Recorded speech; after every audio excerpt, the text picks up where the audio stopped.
सुप्रभात बच्चों। आज हम कक्षा 4 का पर्यावरण विषय का पाठ 9 पानी रे अजब तेरी कहानी का आगे का प्रकरण गायब व प्रकट हुआ पानी कि पानी कैसे गायब हो जाता है और कैसे प्रकट होता है, इसके बारे में पढ़ेंगे। तो चलिए करते हैं शुरू। गायब हुआ पानी। इससे पहले हमने ये पढ़ा था कि पानी का कोई भी रंग नहीं होता, पानी का कोई स्वाद नहीं होता, और आज हम पढ़ेंगे पानी कैसे गायब होता है। तो सबसे पहला कारण होता है गर्मी के कारण, गर्मी का असर। तो आपको एक प्रयोग करना है। 2 गिलास लेने हैं और इनमें समान ऊंचाई तक पानी भरना है। फिर एक गिलास को धूप में रखना है और दूसरे गिलास को छाया में। 2 दिन बाद दोनों गिलासों के पानी को देखना है। तो दोनों गिलासों के पानी में क्या अंतर आएगा, तो पहले हम चित्र देखते हैं कि ये देखो, ये रखा, यहाँ 2 गिलास हैं, ये छाया में रखा हुआ है और ये धूप में रखा हुआ है। दोनों को बराबर ऊंचाई तक पानी भरा था, लेकिन अब हमने जो छाया में रखा है गिलास और जो धूप में रखा है, इन दोनों में क्या अंतर है, आपको क्या अंतर दिखाई दे रहा है? तो देखो, जो हमने धूप में गिलास रखा था उसका पानी क्या हो गया, कम हो गया, है ना। तो अब ये बताओ कि धूप में रखे गिलास का पानी कम क्यों हुआ? तो धूप में रखे हुए गिलास का पानी धूप की गर्मी के कारण भाप बनकर उड़ गया, क्योंकि हमने अभी ये पढ़ा था कि पानी कैसे गायब होता है, गर्मी के कारण। तो धूप की जो गर्मी थी, उसकी गर्मी के कारण पानी है वो भाप बनकर उड़ गया। इसके बाद देखो कि फैलाव का असर, कि पानी का जितना ज़्यादा फैलाव होगा उतना ही ज़्यादा असर होगा। तो इसके लिए हमें क्या करना है, एक गिलास, एक कटोरी और एक थाली लेनी है। तो ये देखो, एक गिलास, कटोरी और थाली, तीनों में एक समान मात्रा में यानी 3 या 4 चम्मच पानी डालना है और धूप में रखना है। कुछ कुछ घंटे बाद देखिए किस बर्तन में कितना पानी है। तो बताओ कि आपको किस बर्तन में सबसे कम पानी दिखाई देगा, किस बर्तन में ज़्यादा, किस में पहले पानी है जो भाप बनकर उड़ा। तो ये देखिए, यहाँ कुछ प्रश्न दिए हुए हैं कि किस बर्तन में पानी है सबसे ज़्यादा कम हो गया। तो किस में कम होगा, थाली में। किस बर्तन में पानी सबसे पहले कम हुआ, वो भी थाली में। सबसे ज़्यादा कम यानी सबसे ज़्यादा उड़ा कौन सी थाली से, कौन से बर्तन से, तो थाली से। और सबसे पहले भी कम किससे हुआ, वो भी थाली से। किस बर्तन का पानी सबसे कम सूखा, तो किसका सूखेगा, गिलास का। तो इस बर्तन में पानी सूखने में सबसे ज़्यादा समय लगा, किसमें, गिलास में। क्यों लगा, तो क्योंकि इसका फैलाव कम होने से सूर्य की गर्मी का जो असर है वो भी कम पड़ा, है ना, क्योंकि उसमें सूरज की गर्मी ज़्यादा नहीं पहुंच पाई और थाली में सूरज की गर्मी है वो ज़्यादा जा रही थी, क्योंकि वो इस तरह से खुली थी, है ना। तो इसीलिए यानी उसका फैलाव है वो ज़्यादा था। तो अब आप समझ गए होंगे कि फैला हुआ पानी जल्दी सूखता है। आपने अपने घरों में कपड़ों को धोकर और सुखाते हुए देखा होगा, ये देखो, है ना। तो ज़्यादातर अपने कपड़े कहाँ सुखाते हैं, सूरज की गर्मी में, यानी धूप में हम कपड़े सुखाते हैं। तो ये देखिए कि कपड़े कहाँ पर सुखाते हैं और क्यों। कपड़े या तो हम छत पर या बालकनी में सुखाते हैं, क्योंकि वहाँ धूप होती है और धूप के कारण क्या होता है, कपड़े जल्दी सूख जाते हैं। कपड़े पूरे फैलाकर सुखाने पर वो जल्दी क्यों सूख जाते हैं, क्योंकि उन पर क्या है, धूप यानी सूर्य की गर्मी ज़्यादा लगती है। इसीलिए कपड़ों को हम पूरा फैलाकर सुखाते हैं। और अगर पानी ज़्यादा फैला हुआ होगा तो वो जल्दी सूखेगा। सर्दी में कपड़े देर से क्यों सूखते हैं? सर्दी में क्या होता है कि जो सूर्य की किरणें हैं वो तिरछी होती हैं और उसके कारण उसमें गर्मी कम होती है, इसीलिए कपड़े देर से सूखते हैं। जब कपड़े सूख जाते हैं तो पानी कहाँ चला जाता है?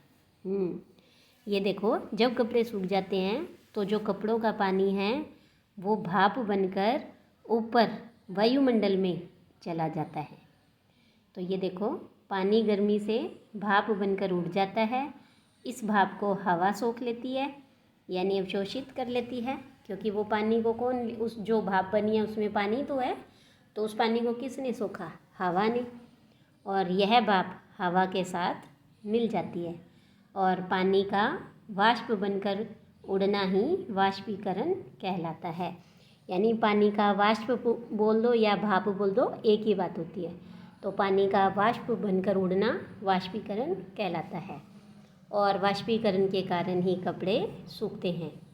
हमारे चारों ओर बहुत सारा पानी वाष्प बनकर उड़ता रहता है। गड्ढे, तालाब, नदी का पानी भी गर्मियों में वाष्पीकरण के कारण ही सूख जाता है।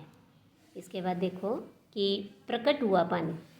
तो जब सपने में पानी ने निकिता को कहा था कि वह प्रकट भी हो सकता है, तो चलो देख लेते हैं कि वह प्रकट कैसे होगा। तो अब आपको क्या करना है, एक गिलास में पानी लीजिए।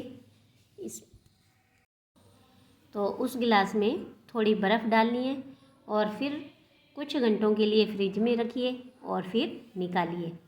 थोड़ी देर बाद गिलास की बाहरी सतह को देखिए तो हमें उसमें वो किस तरह का दिखाई देगा। और यहाँ कुछ प्रश्न हैं, वो बताने हैं आपको। क्या अंदर का पानी गिलास के बाहर आ सकता है? तो नहीं। यह पानी कहाँ से आया होगा?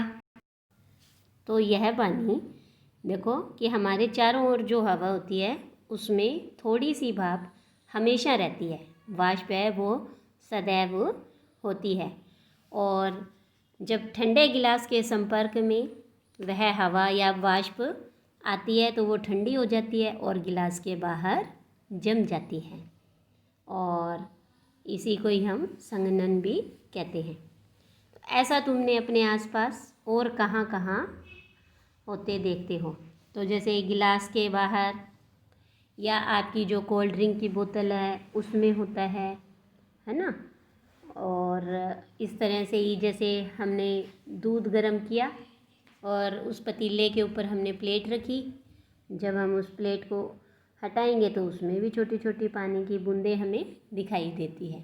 तो इस तरह से कई जगहों पर हमने पानी को प्रकट होते हुए भी देखा है। तो आगे देखो कि हमारे चारों ओर जो हवा है उसमें थोड़ी सी भाप हमेशा होती है। ठंडे गिलास के संपर्क में आने पर वह ठंडी होकर गिलास के बाहर जम जाती है। देखो अभी हमने यही पढ़ा था। वाष्प का यानी भाप का ऐसे पानी में बदलना संघनन कहलाता है। देखो जब पानी, ये मानो एक गिलास में पानी है, जब ये भाप बनकर उड़ता है तब तो हम इसे वाष्पीकरण कहते हैं। और जब यही भाप वापस पानी की बूंदें बन जाती है छोटी छोटी, तब हम उसे क्या कहेंगे? संघनन। तो गर्म रोटियों के डिब्बे में भी पानी आ जाता है और रोटियों से निकलने वाली वाष्प वो भी ढक्कन के नीचे जम जाने से पानी आ जाता है। अब ऐसे ही देखिए कि तुमने ऐसे वाष्प को पानी में बदलते कहाँ कहाँ देखा है। तो एक तो हमने दूध गर्म करते वक्त उस पर प्लेट रखी और उसकी प्लेट के निचली सतह पर पानी की ऐसे ही बूंदें प्रकट हो जाती हैं। रोटियों के डब्बे के ढक्कन पर प्रकट हो जाती हैं, है ना। और कोल्ड ड्रिंक की बोतल पर बाहर की तरफ पानी की छोटी छोटी बूंदें आ जाती हैं। तो इस तरह से ये जो पानी का प्रकट होना वो संघनन कहलाता है। तो देखो कि हमने इस पाठ में क्या क्या समझा कि पानी को गर्म करने पर पानी कम हो जाता है। क्यों हो जाता है? क्योंकि ये देखो वो भाप बनकर उड़ रहा है ना। इसके बाद हमने देखा कि हमारे कपड़े जो हम धोकर सुखाते हैं उन्हें हम धूप में सुखाते हैं, और जो कपड़ों का पानी है वो भी वाष्प बनकर उड़ जाता है। इसके बाद देखो कि ये सभी जो पानी का भाप या वाष्प में बदलने के कारण होता है, जिसे हम क्या कहते हैं, वाष्पीकरण कहते हैं। और वाष्पीकरण पानी के क्षेत्रफल पर, यानी पानी ऐसे गिलास में है या कटोरी में या बड़ी थाली में, उसके कारण उसका असर होता है। और वातावरण के ताप पर, यानी मौसम में गर्मी कितनी है या सर्दी ज़्यादा है, उसके कारण भी वाष्पीकरण पर असर पड़ता है। इसके अलावा वातावरण की आर्द्रता, आर्द्रता होती है नमी, यानी हवा में कितनी नमी है। गर्मी के दिनों में देखा होगा आपने, गर्म हवा चलती है ना, हम कहते हैं उसे लू चल रही है, यानी उस हवा के अंदर क्या है, पानी की मात्रा नहीं होती, इसीलिए वो हमें हवा गर्म लगती है। और बारिश के दिनों में हम बोलते हैं हवा ठंडी है, यानी उस हवा के अंदर क्या होता है, पानी होता है, और इसीलिए हमें हवा ठंडी लगती है। तो इसी को ही हम आर्द्रता कहते हैं। तो वातावरण की आर्द्रता पर भी वाष्पीकरण है वो निर्भर करता है। इसके बाद हमने देखा कि ये देखो ठंडे पानी की बोतल के बाहर पानी की छोटी छोटी बूंदें आपको दिखाई दे रही हैं, है ना, ये देखो छोटी छोटी बूंदें ऐसे। तो आपने सुबह सर्दियों में देखा होगा कि घास पर ये देखो छोटी छोटी पानी की बूंदें आपको दिखाई दे रही हैं। पेड़ पौधों की पत्तियों पर जो पानी की बूंदें हमें दिखाई देती हैं। और ये देखो, ये सब किसके कारण होते हैं, ये सब वाष्प का पानी में बदलने के कारण। और वाष्प का पानी में बदलना ही संघनन कहलाता है, और पानी का वाष्प में बदलना वाष्पीकरण कहलाता है ना। तो आज के लिए इतना ही, धन्यवाद।